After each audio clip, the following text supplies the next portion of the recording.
Bonjour, c'est la capsule numéro 3 de notre travail sur SketchUp.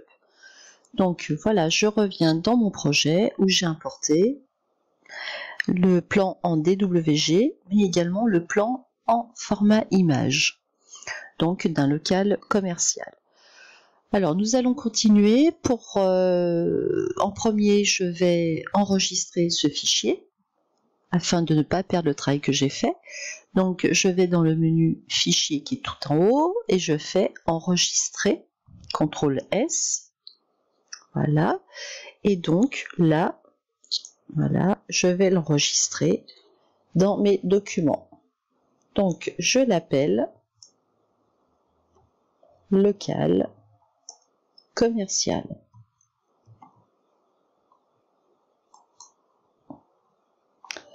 Ensuite, je voulais également vous montrer une chose. Lorsque je clique sur le DWG que j'ai importé, donc on a vu que dans la palette info sur l'entité, on voit bien que c'est un composant. On voit le calque sur lequel ce composant est importé, d'accord? Et puis vous avez instance et définition. Donc ce sont les noms, voilà, de l'élément que l'on retrouvera après dans notre palette structure. Donc ça, c'est important de mettre un nom de la copie avec une définition pour pouvoir le retrouver de manière facile. Ensuite, vous avez des actions qui sont possibles sur cet élément sélectionné. Par exemple, masquer.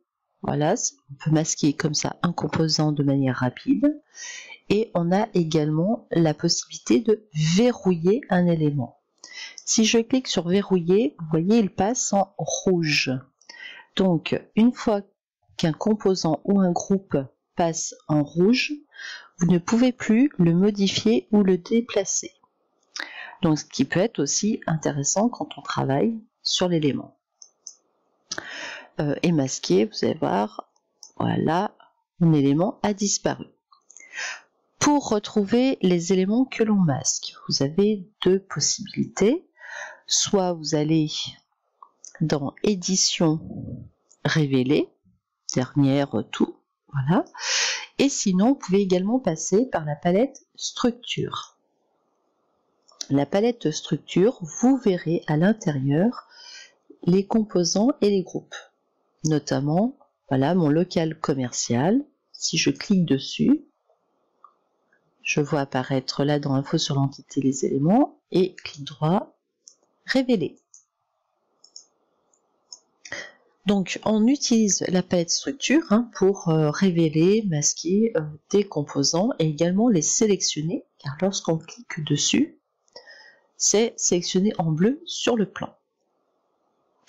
Maintenant, je vais mettre mes deux plans l'un sur l'autre, c'est-à-dire que mon format image est toujours dans le projet. Donc je vais dans les calques et voilà, j'active le calque import plan. Donc je le vois apparaître ici vers l'origine.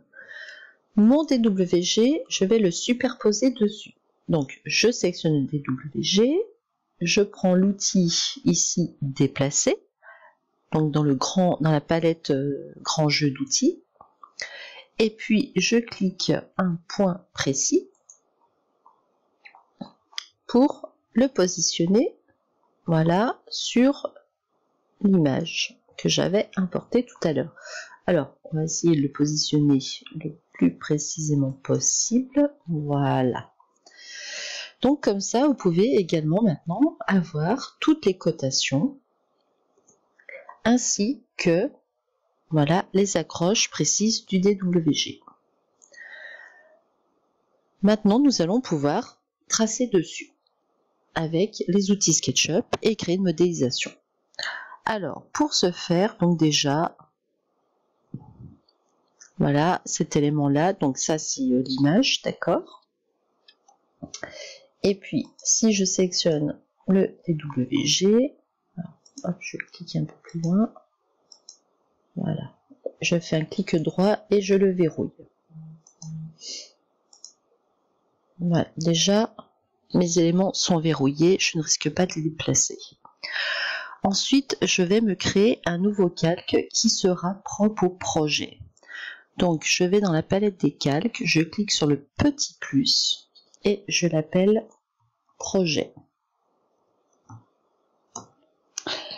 Je l'active en cliquant dans la partie du stylo. Voilà, donc je suis bien sur ce calque-là pour travailler et faire ma modélisation SketchUp. Je ne me positionne pas sur d'autres calques, mais bien un calque à part. Et ensuite, donc, je pourrais prendre l'outil ligne et tracer donc mes murs. Voilà, donc je clique mes points.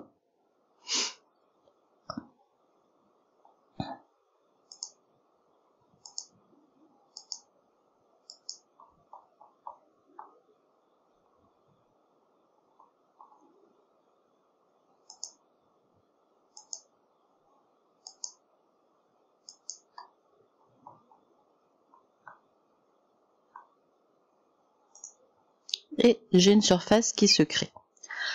Donc, comment fonctionne SketchUp? En fait, SketchUp, c'est assez simple. Je vais me positionner un petit peu à côté pour vous montrer avec l'outil crayon. On clique un point et ensuite, il faut au maximum respecter des axes. Donc là, vous voyez, je suis sur l'axe rouge. Après, je viens sur l'axe vert et je reviens sur l'axe rouge. Vous avez des indications de prolongement de points, comme ici. Le fait d'avoir 4 arêtes qui se rejoignent vont vous créer une surface. Du moment que vous avez une surface, après vous pourrez modéliser. Donc je désélectionne mon outil crayon en appuyant sur la barre espace de mon clavier et ensuite je prends l'outil pousser-tirer, je clique sur la surface et je pousse, voilà, ou je tire. Et donc vous pouvez toujours donner une distance. Dans votre ici, dans votre barre de mesure, vous voyez, vous avez les distances.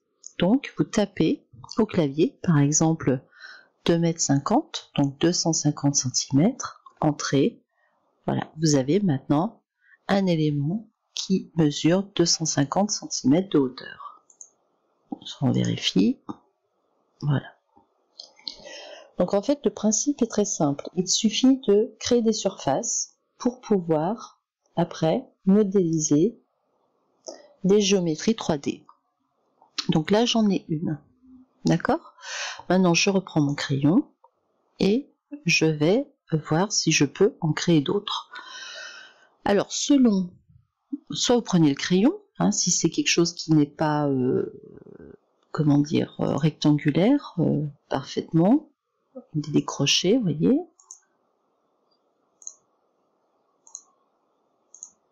Voilà, comme ceci. Voilà, une surface de plus. Et sinon, vous pouvez prendre également l'outil rectangle. Voilà, donc là, je vais pouvoir faire un rectangle. Donc j'ai cliqué ce premier point, je tire en diagonale et voilà, je clique un autre point. Donc le fait de pouvoir faire des rectangles est beaucoup plus rapide. Voilà, travaillons avec des carrés. Là c'est pareil.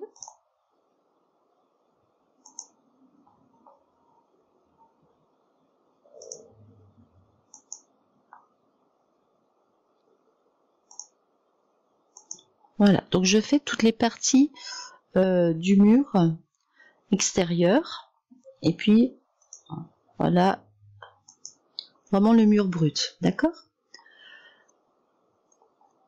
Donc voilà, j'ai tout. Là je fais barre espace pour désélectionner. Ensuite les deux parties qui se touchent là, je vais sélectionner l'arête et la supprimer. Donc là j'ai une surface maintenant complète. Voilà, et je vais pouvoir pousser, tirer des éléments. Donc je prends l'outil pouce étiré et je clique. Voilà, vous donnez la hauteur dont vous avez besoin. Au clavier, donc vous donnez la première hauteur et ensuite vous faites un clic sur la surface et avec le bout de la flèche rouge, vous pouvez lui donner l'alignement par rapport au premier que vous avez monté. Voilà, de manière assez rapide.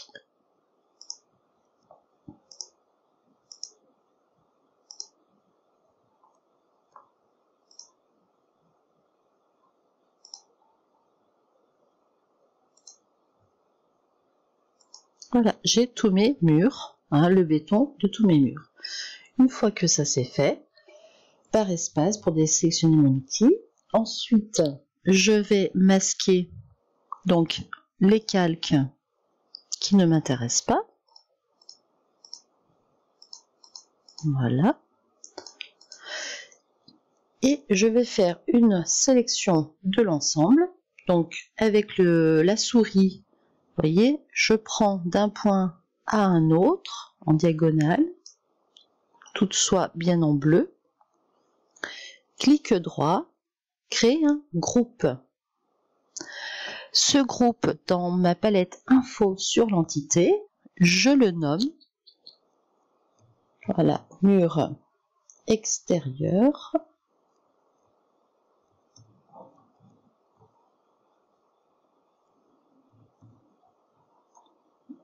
C'est bon. Et donc maintenant, j'ai comme ça un groupe. Donc si je visualise dans ma palette structure, d'accord, j'ai mon groupe de murs. Si j'ouvre les autres calques,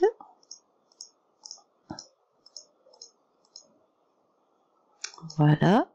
Donc je verrai bien sûr mon plan en DWG, hein, qui est verrouillé, mais on pourra donc avoir les murs de manière indépendante de tout le reste, et on va pouvoir maintenant monter le reste.